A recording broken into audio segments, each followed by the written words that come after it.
Estamos en el tiempo ordinario. El año litúrgico va avanzando rápidamente, ya pasó el tiempo del Adviento, la culminación, la Navidad, la Epifanía, y empezamos la primera parte del tiempo ordinario que, como ustedes saben, tiene dos secciones. La primera, en la cual estamos, va desde después de la Epifanía hasta el comienzo de la Cuaresma, y la segunda va desde después de Pentecostés hasta el final del año litúrgico, a fines de noviembre o comienzos de diciembre, y luego sigue pues el nuevo año litúrgico con el Adviento. Tercera semana del tiempo ordinario. Ya 3 semanas. Esta vida, digámoslo así, está apostando carreras. Cuando uno es niño, a uno el tiempo le pasa despacio.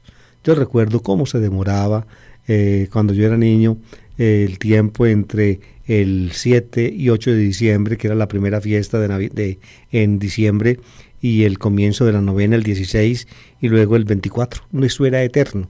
Yo no veía pasar los días. Eso era pues porque como estaba nuestra familia reunida y había fiesta y quemábamos pólvora y hacíamos el pesebre, y había que hacíamos globos. Fue muchos los globos que hice y los que elevamos. Nunca supe yo que se quemara nada con los globitos que elevábamos nosotros, y ahora pues ya están prohibidos porque por allá alguna vez se quemó algo, y en realidad pueden suceder accidentes. En todo caso, les decía yo, cuando uno es niño el tiempo no pasa, pero cuando uno llega a cierta edad, el tiempo no solamente pasa, sino que corre.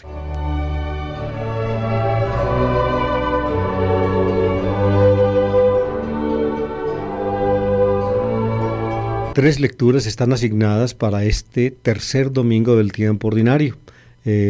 Como ustedes saben, los domingos tienen 3 lecturas. La primera, tomada del Antiguo Testamento, en este caso es un texto del libro de Nehemías, que casi nunca se lee en la liturgia.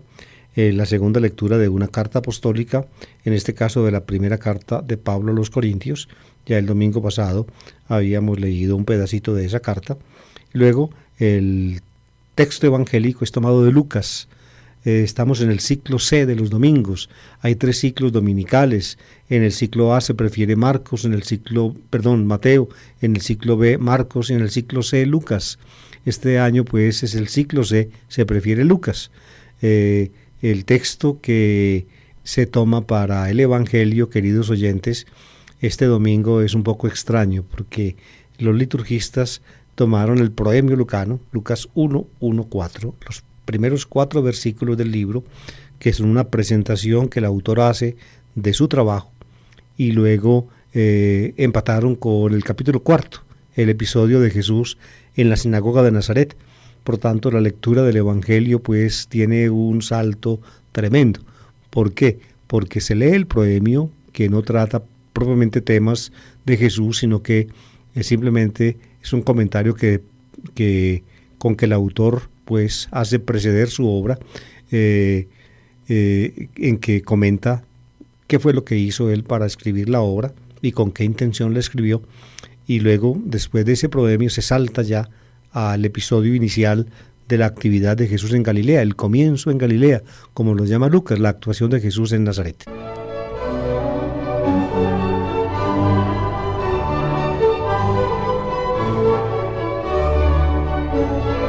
Escuchemos pues la lectura del libro de Nehemías, capítulo 8, versículos 2, 4, luego 5, 6, luego 8, 10. Es una especie como de puré, no, tal vez no queda bien decirlo así, digámoslo así, de una construcción, toman pedacitos del capítulo 8 y lo presentan como texto para la liturgia. Dice así: en aquellos días Esdras el sacerdote trajo el libro a la asamblea de hombres y mujeres y de todos los que podían comprender. Era el día 1 del mes 7. Leyó el libro en la plaza que hay ante la puerta del agua, desde el amanecer hasta el mediodía, en presencia de hombres, mujeres y de los que podían comprender, y todo el pueblo estaba atento al libro de la ley. Esdras el sacerdote estaba de pie sobre un estrado de madera que habían hecho para el caso. Esdras abrió el libro a la vista del pueblo, pues los dominaba a todos, y cuando lo abrió, el pueblo entero se puso en pie. Esdras pronunció la bendición del Señor Dios grande, y el pueblo entero, alzando las manos, respondió: Amén, amén. Se inclinó y se postró rostro a tierra ante el Señor. Los levitas leían el libro de la ley de Dios con claridad, explicando el sentido, de forma que comprendieran la lectura. Nehemías el gobernador, Esdras el sacerdote y letrado, y los levitas que enseñaban al pueblo, decían al pueblo entero: Hoy es un día consagrado a nuestro Dios. No hagáis duelo ni lloréis, porque el pueblo entero lloraba al escuchar las palabras de la ley. Y añadieron: Andad, comed buenas tajadas, bebed vino dulce y enviad porciones a quien no tiene preparado, pues es un día consagrado a nuestro Dios. No estéis tristes, pues el gozo en el Señor es vuestra fortaleza.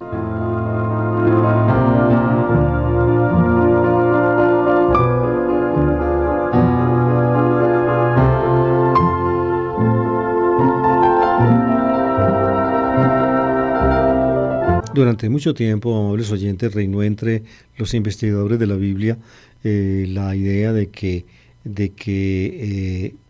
el primer libro de Crónicas, el segundo libro de Crónicas y luego el libro de Esdras y el libro de Nehemías formaban un conjunto unitario. Hoy en día la opinión pues es diferente.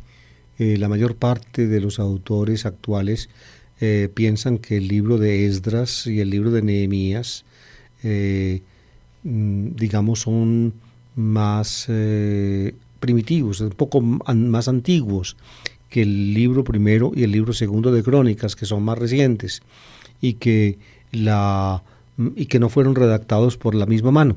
Aún más, en el judaísmo, es una cosa que no puedo explicar acá, la explicaré más adelante cuando en mi programa Historia de la Biblia toque estas obras.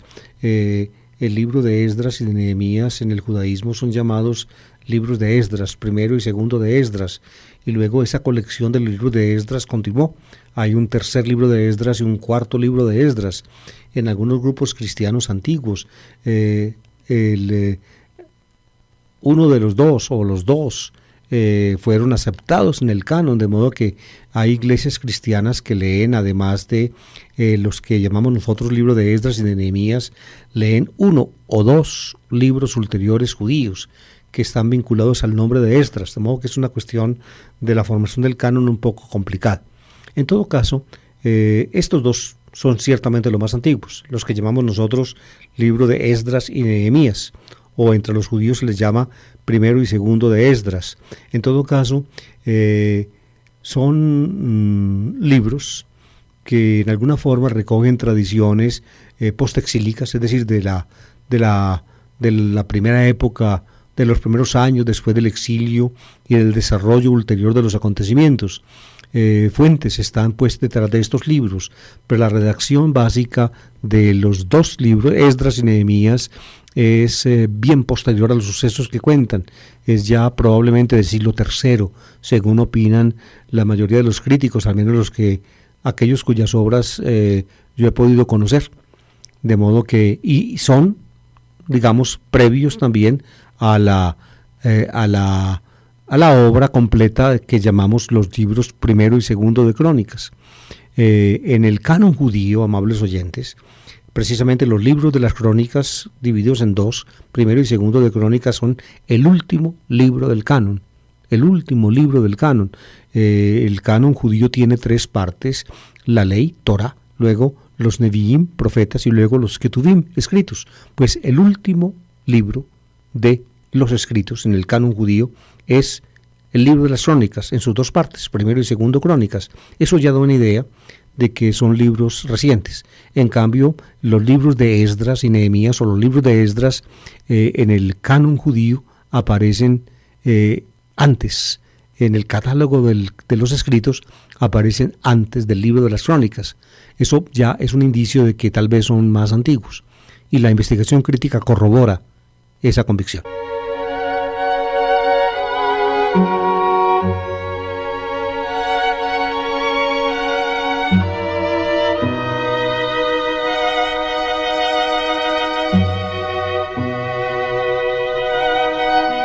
El hecho de que estos dos libros tengan el nombre que llevan, el libro de Esdras y el libro de Nehemías,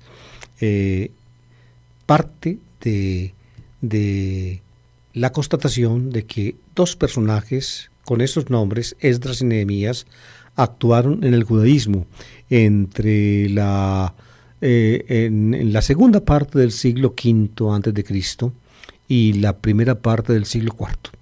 El orden, digamos, que reluce de la presentación bíblica es Esdras-Nehemías, pero al parecer, amables oyentes, la investigación moderna, digámoslo así, tergiversa el orden, lo cambia, y probablemente actuó primero Nehemías y luego Esdras, y hubo un tiempo, como lo deja ver el texto que acabamos de escuchar, hubo un tiempo en que los dos coincidieron. La función de Esdras y de Nehemías fue aceptada o aún promovida por el imperio persa, por el rey persa, Artajerjes, que el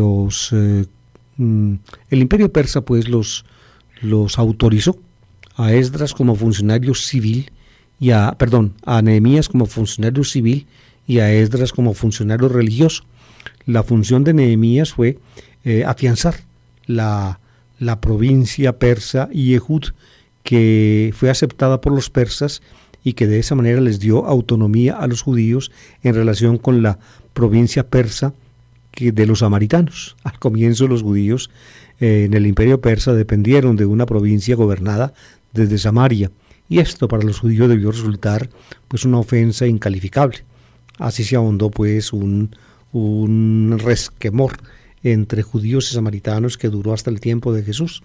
En todo caso, Nehemías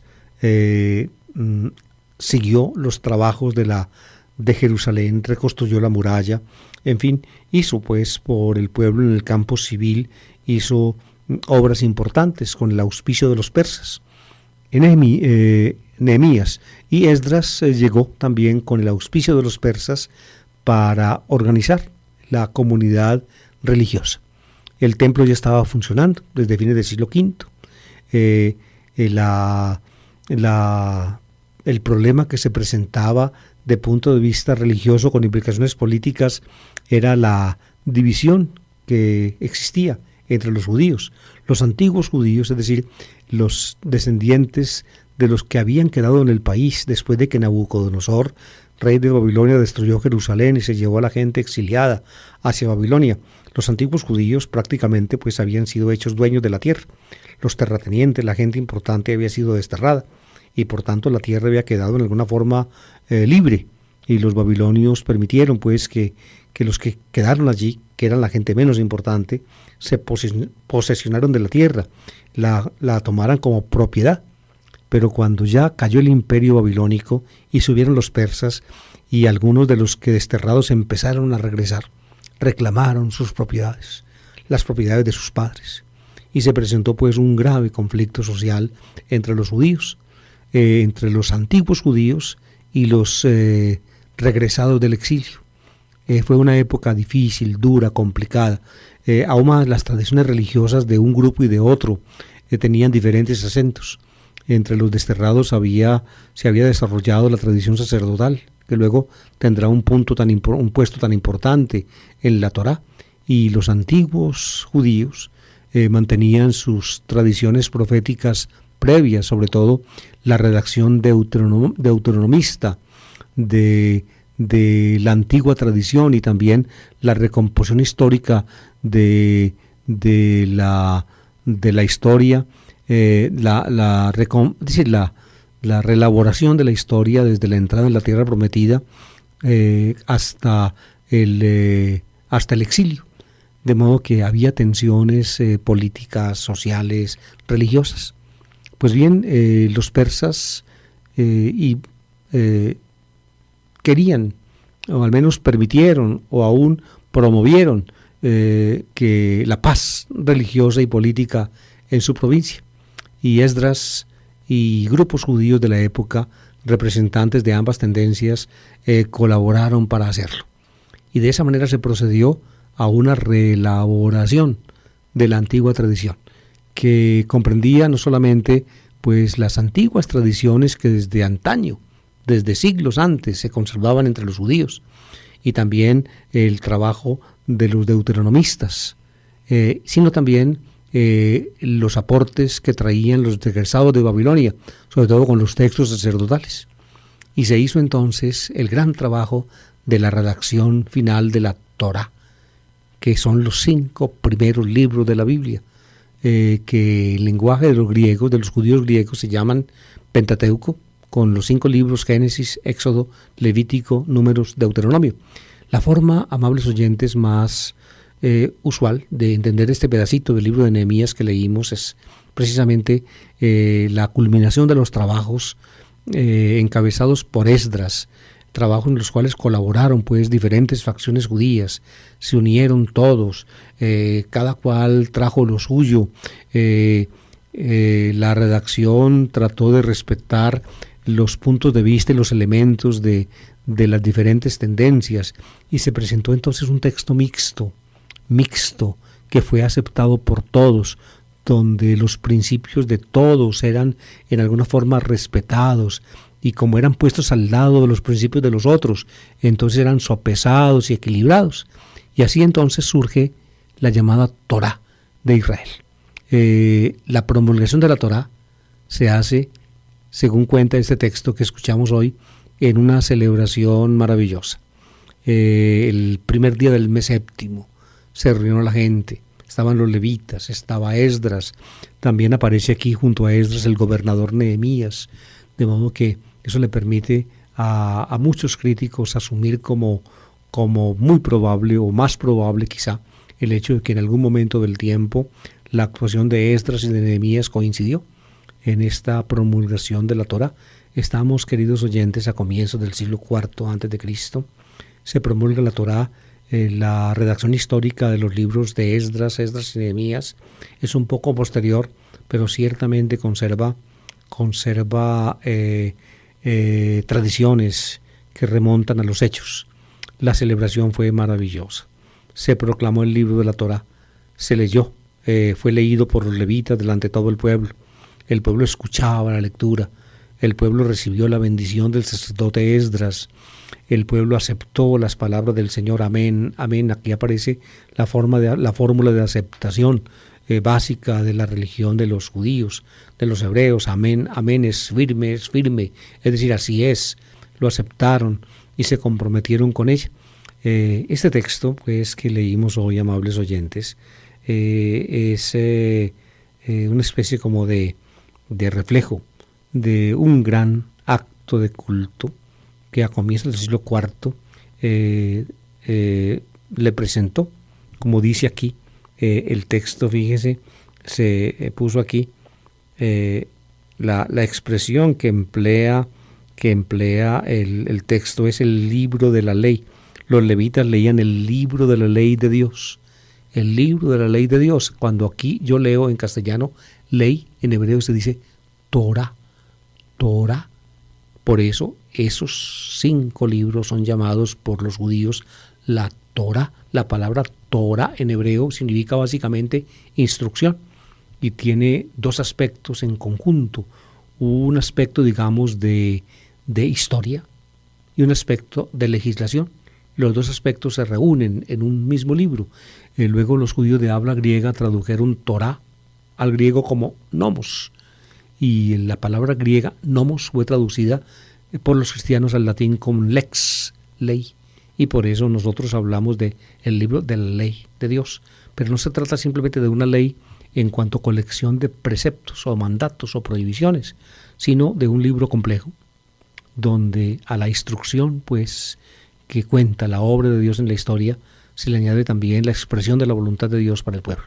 El pueblo entonces acepta esto y se compromete con ello. Así, pues, esta es la primera lectura de este domingo. Yo pienso que los liturgistas la proponen como primera lectura, precisamente porque también en Nazaret Jesús va a tomar el libro, no en este caso de la ley, sino de los profetas, y va a leer un texto de Isaías.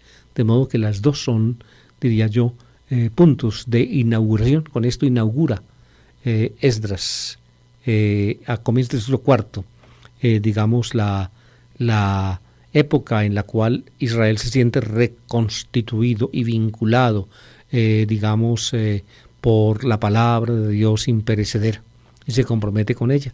Y también Jesús en Nazaret, entonces, no del libro de la ley, del libro de los profetas, toma una palabra de Dios y dice que en él, cuando él habla, esta palabra entra precisamente en el periodo de su cumplimiento.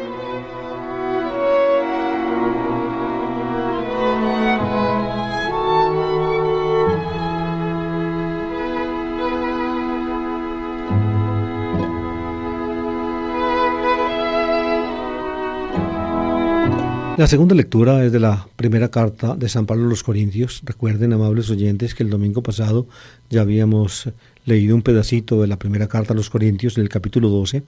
Lo que presenta hoy la liturgia es la continuación del texto leído el domingo pasado. Pablo explica aquí su teología de los carismas. La carta primera a los Corintios responde inquietudes de la comunidad de Corinto presentadas a Pablo mediante una carta que le llevaron a Éfeso desde Corinto, una delegación encabezada por Estefanás, las primicias de Acaya, es decir, el primer cristiano de esa región. Van pues a Éfeso, le llevan a Pablo la carta y le hacen preguntas, y Pablo va contestando las preguntas. Una de las preguntas que le hacen es acerca de los dones espirituales, ta pneumática, los dones espirituales. Y Pablo entonces les contesta.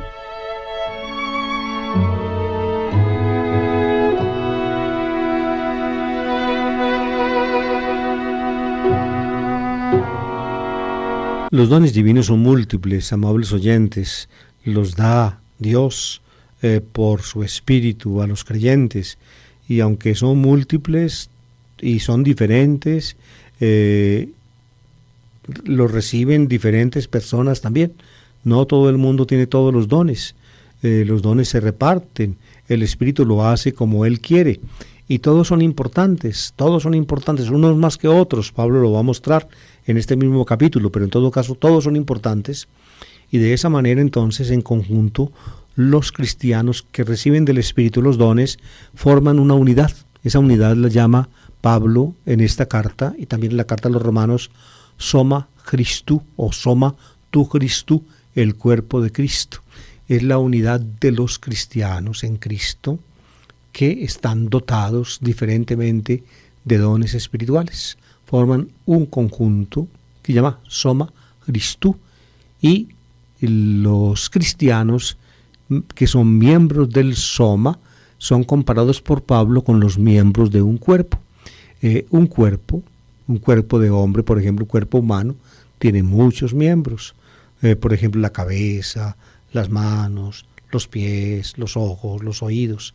Pablo toma esa figura para explicar cómo entonces en un cuerpo todos los miembros, aunque sean distintos y aunque ejerzan diferentes funciones, son importantes y ninguno es prescindible. De modo que ningún miembro puede decirle a otro, ¿usted para qué? Porque todos son importantes. Fíjense, esa es como la idea que Pablo sigue para comentar pues acerca de los dones espirituales. La razón de todo esto es muy clara. En Corinto había una especie de rebatiña de dones espirituales, o no tanto de dones, sino de personas que tenían los dones. A algunos les parecía que los dones que ellos tenían eran más importantes que los otros, y se creían mucho. Se creían pues el non plus ultra, y Pablo les muestra, no se engría tanto. Usted tiene un don, otro tiene otro don, usted no puede despreciarlo, ni puede pensar que el suyo es el único importante. Por eso, fíjense, esa es la rebateña pues entre cristianos, precisamente porque unos creían estar mejor dotados de dones espirituales que otros, y había rebatiña y se estaba perjudicando la unidad del cuerpo.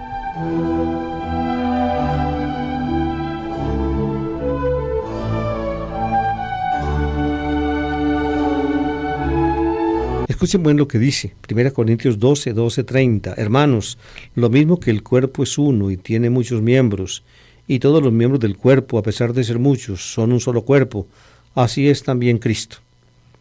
Así es también Cristo. Utos que o Christos. Es decir, Cristo es el cuerpo. El cuerpo es Cristo. Cuando Pablo habla del cuerpo de Cristo, eso lo llaman en las reglas o en la terminología, digamos, de las gramáticas, lo llaman un genitivo de definición. No es un cuerpo que Cristo tiene, sino el cuerpo que Cristo es. Cristo es ese cuerpo. Y los miembros del cuerpo entonces son miembros de Cristo. ¿Ven? Cristo se identifica, por tanto, con el cuerpo. Fíjense, es la idea básica original de Pablo, que aparece aquí en la carta a los Corintios y también en la carta a los Romanos. Más adelante, el pensamiento de Pablo fue, digamos, desarrollado. Y un autor deuteropaulino, es decir, después de Pablo, desarrolla el pensamiento en la carta a los Colosenses y sobre todo en la carta a los Efesios, y ya en la carta a los Colosenses y en la carta a los Efesios, fíjense, aparece Cristo no como el cuerpo, sino como la cabeza del cuerpo. Esa idea ya es, digamos, post-paulina, deuteropaulina, es decir, corresponde a cartas que no fueron directamente escritas por el apóstol, sino que desarrollan su pensamiento. Es lo que llaman los que estudian hoy el Nuevo Testamento la literatura deuteropaulina, es decir, secundariamente paulina. En esta idea del cuerpo de Cristo es uno de los puntos donde más claramente se ve el desarrollo del pensamiento del apóstol.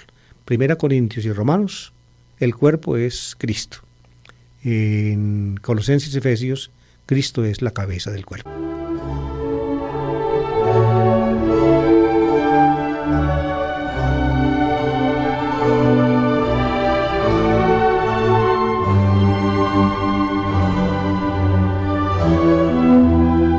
Y sigo leyendo. Todos nosotros, judíos y griegos, esclavos y libres, hemos sido bautizados en un mismo espíritu, para formar un solo cuerpo. Y todos hemos bebido de un solo espíritu. El cuerpo tiene muchos miembros, no uno solo. De modo que el cuerpo es Cristo.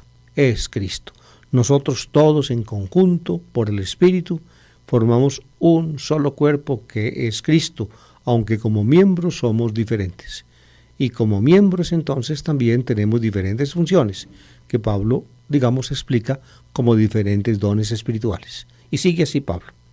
Si el pie dijera, no soy mano, luego no formo parte del cuerpo, ¿dejaría por eso de ser parte del cuerpo? Si el oído dijera, no soy ojo, luego no formo parte del cuerpo, ¿dejaría por eso de ser parte del cuerpo? Si el cuerpo entero fuera ojo, ¿cómo oiría? Si el cuerpo entero fuera oído, ¿cómo vería? Todos los órganos, todos los miembros del cuerpo, es decir, de Cristo, son importantes. Nadie puede considerarse menos porque no tiene el don que tiene el otro. El ojo no puede considerarse menos que el oído, ni el oído menos que el ojo, ni el oído le puede echar en cara al ojo porque no oye, ni el ojo le puede echar en cara al oído porque no ve. No, son importantes cada cual en lo suyo, es lo que Pablo dice, utilizando pues la imagen del cuerpo y sus miembros. Y sigue así el apóstol. Pues bien, Dios distribuyó el cuerpo y cada uno de sus miembros como Él quiso.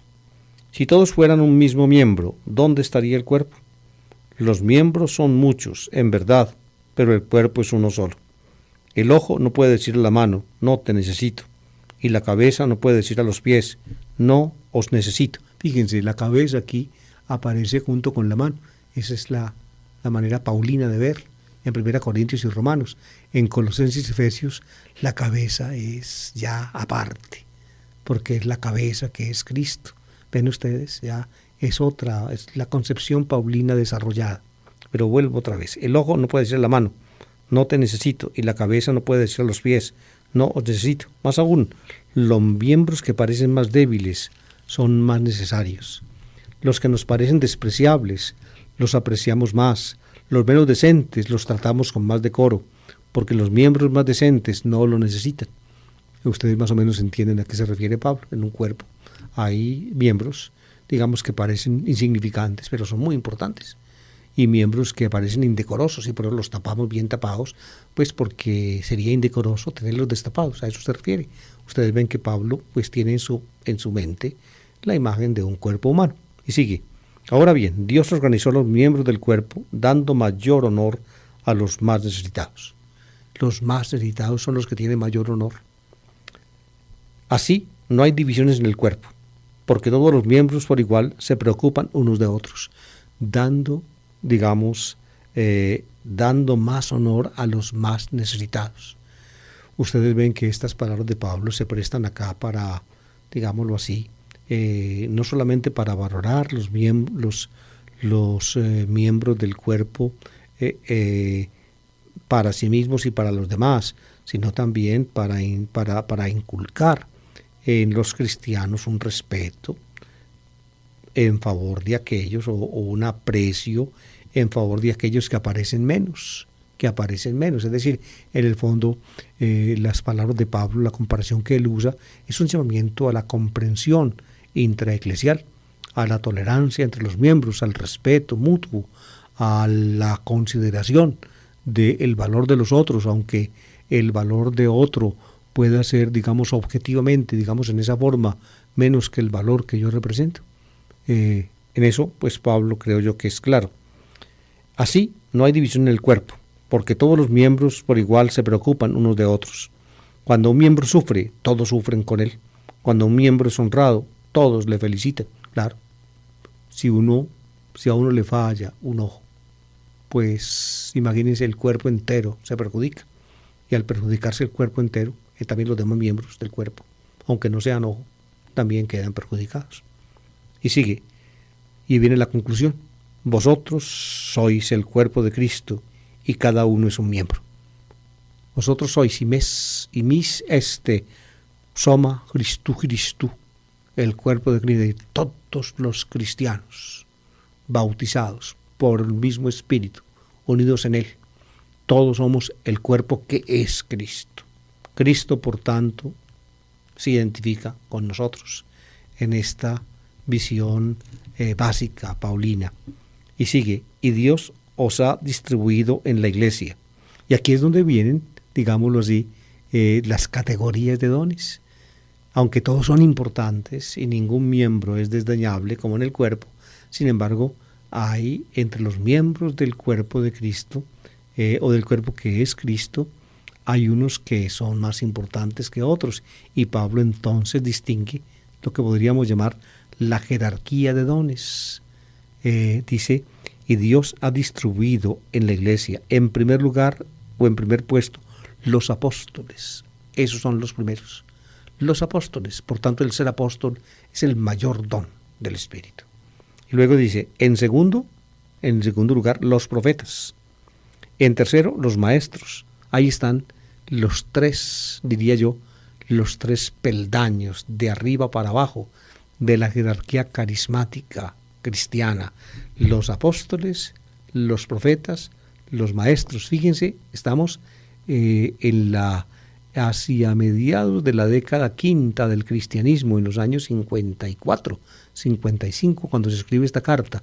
Fíjense que todavía aquí no se habla de obispos, presbíteros y diáconos, que es la forma de la jerarquía, digamos, institucional cristiana y católica que hoy en día tenemos, ¿no? En ese tiempo no eran pues obispos, presbíteros y diáconos, sino apóstoles, profetas, maestros. Los obispos, presbíteros y diáconos representan nombres que fueron surgiendo después, cuando las comunidades tenían que organizarse, ya, digámoslo así, hacia adentro de sí mismas, surgieron después. La jerarquía básica de los dones del Espíritu son pues primero los apóstoles, luego los profetas, luego los maestros, los didáscali, se dice en griego, y luego vienen otros dones del Espíritu. Ya Pablo no les da puesto, no dice cuarto, quinto, no, sino que ya los habla en general, como poniéndolos todos bajo un común denominador. Después vienen los milagros, luego el don de curar. Los milagros probablemente, según he leído yo, se refiere a los que liberaban a la gente de los espíritus malos, es decir, algo así como los exorcistas. Luego el don de curar, es decir, las curaciones, Jesús las hacía. Luego vienen, dice, la beneficencia, el hacer el bien, era, digamos, el servicio a los pobres. Entonces el servicio a los beneficencia, fíjense la palabra castellana, beneficencia, de hacer facere en latín, era los que con obras de caridad ayudaban, digamos, con recursos de la comunidad a otras personas necesitadas. Luego el gobierno, Kybernesis, que viene cibernética en nuestro idioma, en el idioma pues que hoy en día es sumamente usado. Ustedes saben toda la cuestión de los computadores. Kybernesis es la dirección, el gobierno. Fíjense que tan solo aquí, la organización interna de las comunidades, que necesitaban una dirección, un gobierno, quien organizara las cosas, fíjense, aparece como un don, pero un don junto con el don de expulsar los demonios, de curar los enfermos, de ayudar a los pobres. ¿Ven? En ese punto lo pone Pablo en esta carta. Ustedes ven en la iglesia actual, ustedes ven el gobierno. El gobierno es de los obispos, los presbíteros, son los que gobiernan. Es decir, la jerarquía institucional pues se puso por delante de prácticamente, es decir, de los dones divinos.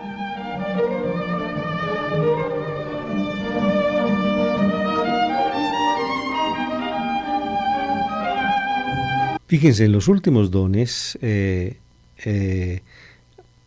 Pablo menciona acá lo que podríamos llamar los dones místicos, la diversidad de lenguas y el don de interpretarlas, la glosolalía, el hablar en lenguas, eran estados, digamos, cuasi místicos o místicos que han sido, digamos, un patrimonio básico o general de las religiones.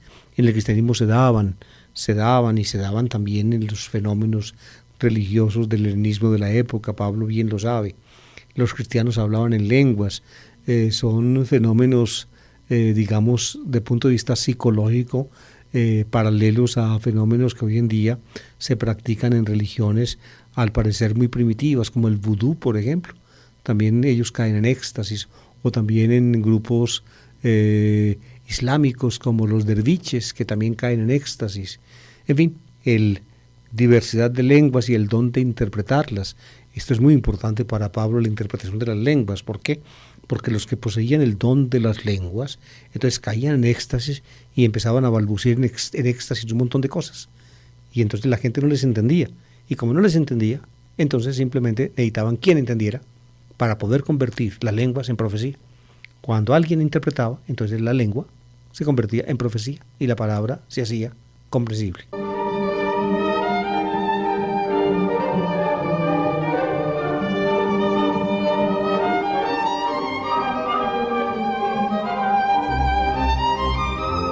Y termina Pablo con una serie de preguntas cuya respuesta es obvia. ¿Acaso todos son apóstoles? No. Por tanto, el que sea apóstol no puede despreciar al que sea profeta, ni puede decirle al que hable lenguas, usted no tiene nada. No, no puede. ¿Acaso todos son apóstoles? ¿O todos profetas? ¿O todos maestros? ¿O hacen todos milagros? ¿Todos tienen don para curar? ¿Hablan todos lenguas? ¿O todos las interpretan? No, no, son diferentes. Son diferentes dones del Espíritu concedidos a diferentes personas. Todos tienen su don. Los que tienen otros dones tienen que respetar a los que tienen otros dones. Pues es decir, todos tienen que respetarse mutuamente y nadie puede engreírse en forma tal que le parezca que el suyo es el non plus ultra y que prácticamente abarca a todos los demás y que los demás no se necesitan porque él está allí.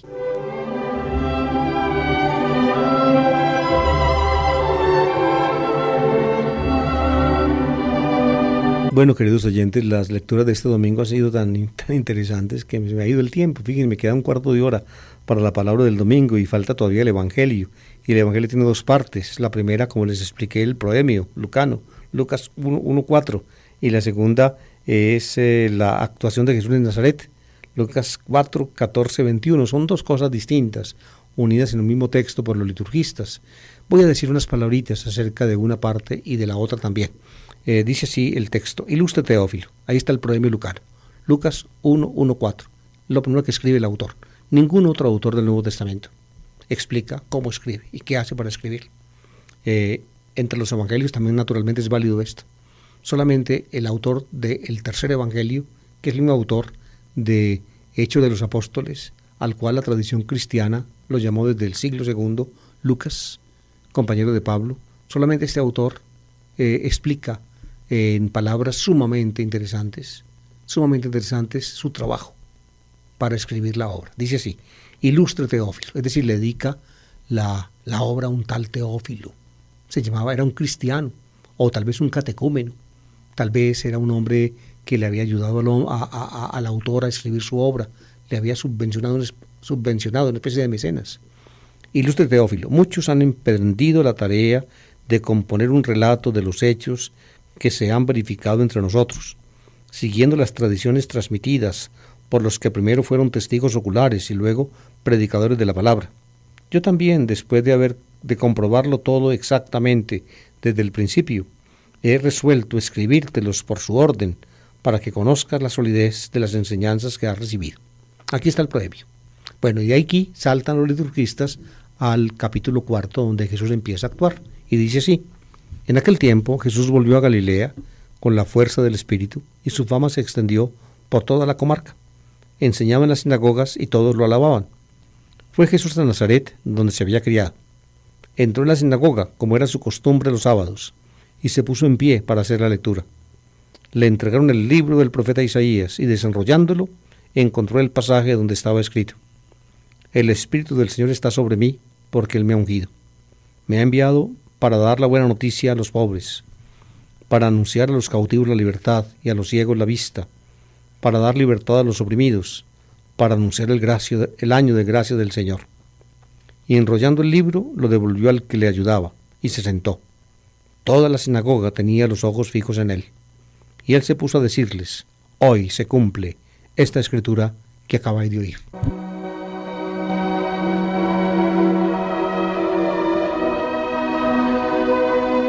Tan solo unas palabritas acerca de las dos partes del texto evangélico que toca leer este domingo. Fíjense, empecemos con la última parte, la actuación de Jesús en Nazaret. Jesús volvió a Galilea con la fuerza del Espíritu Santo.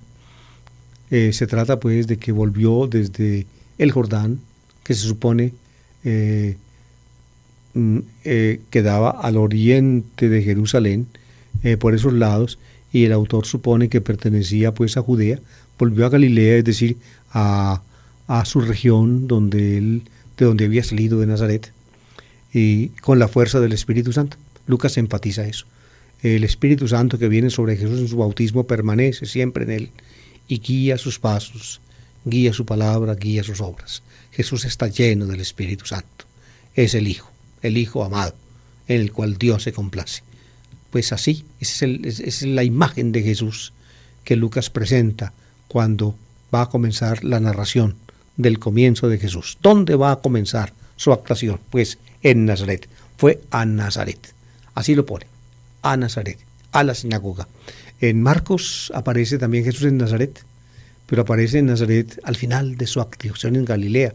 Según Marcos, Jesús se va a Cafarnaúm y en Cafarnaúm actúa. Y luego, cuando terminó su periplo por Galilea, vuelve a Nazaret.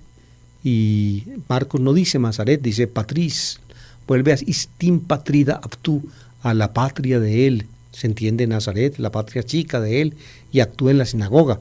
Y en la sinagoga Jesús pues es en alguna forma admirado, pero también rechazado. Así Marcos al final de la actividad de Jesús en Galilea. En cambio Lucas pone el hecho de Nazaret al comienzo de la actividad de Jesús en Galilea, al comienzo. Esto es muy conforme con la teología lucana. El comienzo de Jesús fue en Galilea. Arxámenos en ti, Galilea, dice Pedro cuando en casa de Cornelio resume el Evangelio, habiendo empezado en Galilea. El comienzo fue pues en Galilea. En este caso pues en Nazaret fue el comienzo de Jesús. Y el hecho es solemne, en la sinagoga, un sábado, maravillosamente Jesús sentado como un maestro en su cátedra. Le entregan el libro del profeta Isaías y lee el texto de Isaías 61. En otras ocasiones les he explicado esto en mis programas. Hoy no tengo tiempo de explicarlo más profundamente. Y luego solemnemente enrolla otra vez el texto, lo devuelve al que le sirve y dice: hoy se cumple esta escritura que acabáis de oír. Es decir, cuando Jesús habla, las profecías se cumplen. Empieza a cumplirse la época mesiánica.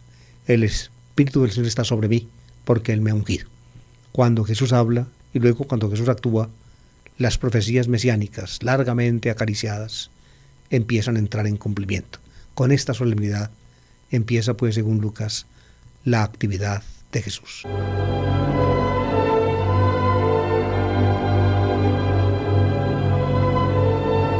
Y dejé para el final el proemio lucano, Lucas 1:1-4. A mí me parece un texto interesantísimo, porque, como les decía yo, Lucas es el único autor del Nuevo Testamento que explica cómo escribió.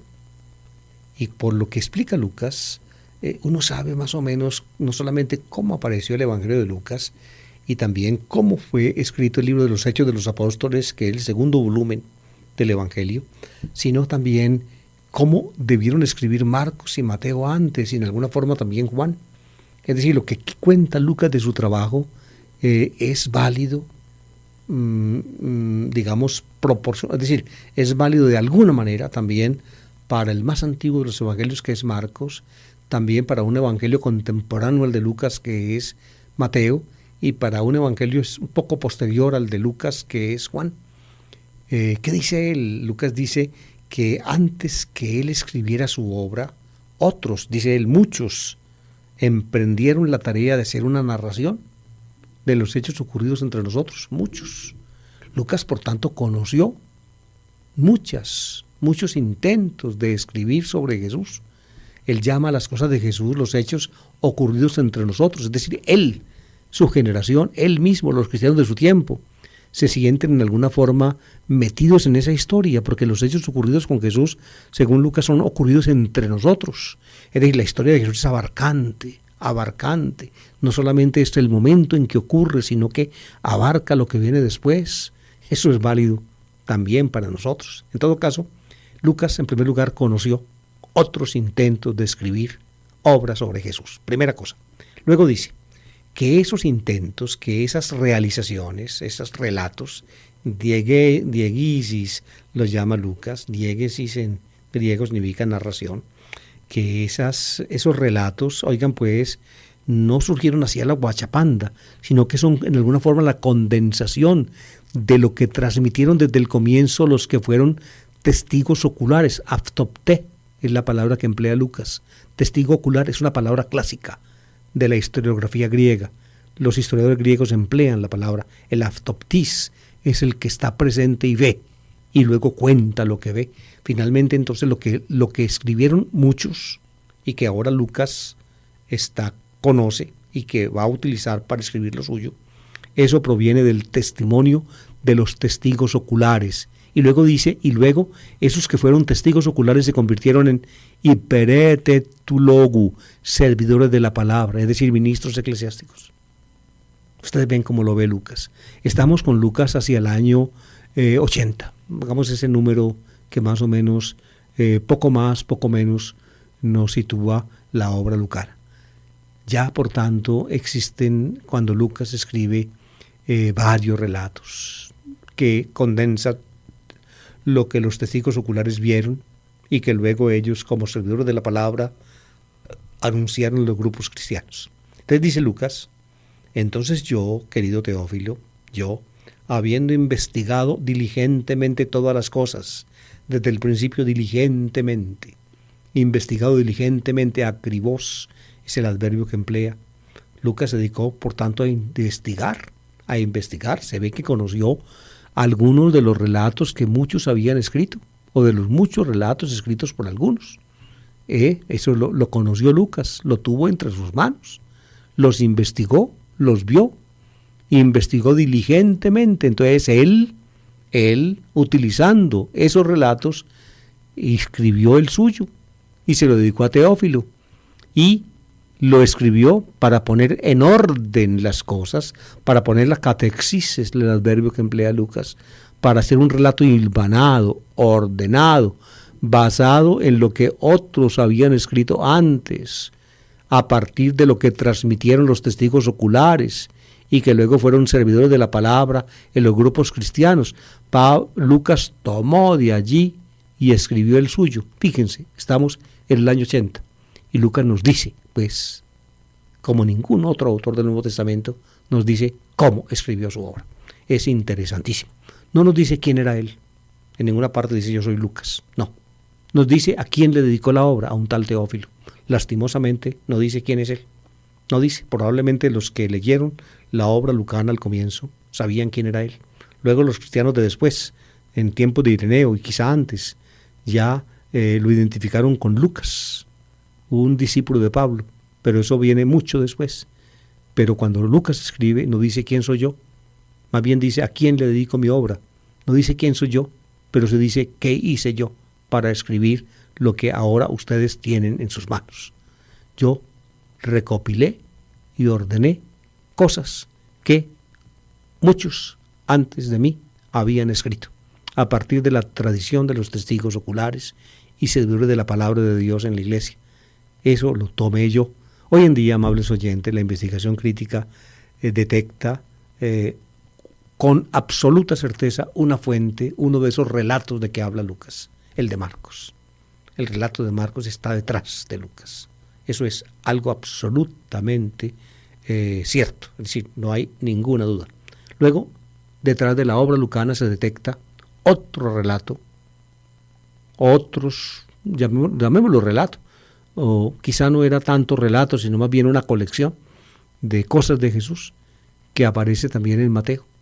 En Mateo y en Lucas aparecen unos materiales en común que los modernos llaman Q, con la letra Q alemana, QVL, significa ese otro elemento previo a Lucas que él conoció y que él usó, y Mateo también conoció y Mateo también usó, y que probablemente también Pablo conoce cuando escribe, por ejemplo, Tesalonicenses.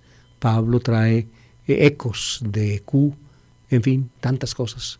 Ese es otro de los llamados por Lucas diegesis, de previas a la suya, a su relato. Y luego finalmente Lucas utiliza o unitaria o saltonamente otras fuentes para escribir su obra.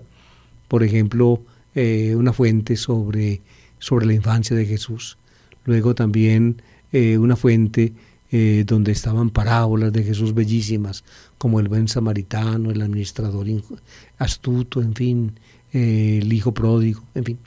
Esto pues les da a ustedes una idea de cómo explica Lucas la obra de él, y eso mismo vale también, de alguna manera, para la forma como Marcos escribió la suya, y Mateo la suya, y el cuarto evangelista la suya. Y así terminamos por hoy nuestro programa, La Palabra del Domingo. Estuvo un poco complicado porque los materiales de este domingo pues, son muy ricos y dispares, ven, heterogéneos. Ustedes ven, he hablado de esta vida y de la otra en el día de hoy, es por eso, porque los textos pues se prestan para eso, y uno que más o menos los conoce y los ha trabajado, pues se le vienen a la mente 50.000 ideas cuando está explicándolos.